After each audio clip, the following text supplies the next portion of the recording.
pwedeng nakawit kay Marie? Marie, di ba? Kita mo? Janine Marie Elizabeth. Bunti ka na. Ikaw, sino ba sir pwedeng nakawit kay Marie? Marie, di ba? Kita mo? Janine Marie Elizabeth. Bunti ka na. Ikaw, sino ba sir pwedeng ganun ba? Wow. Kung hindi ko lang na-meet si Janine, baka ikaw na yun. Laro lang. Happy fiesta. Okay. Is it good? Wala pa. So, you give a lot. Dapat sa relationship, ganun ba?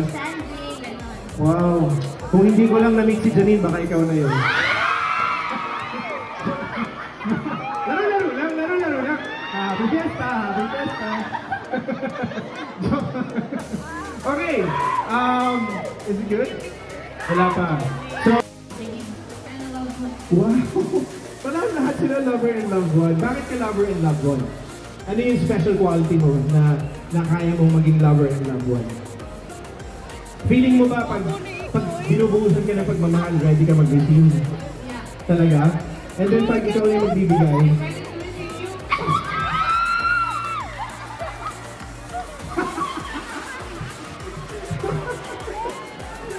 ang galing mo, Beshi.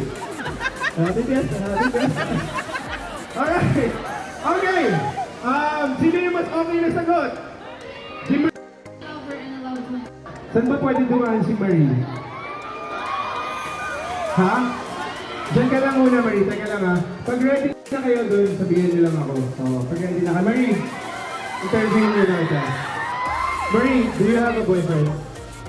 You're in a relationship? You're in a relationship? That's nice. Are you happy? Super happy. Pero nga na isang microphone. Can I borrow the other microphone?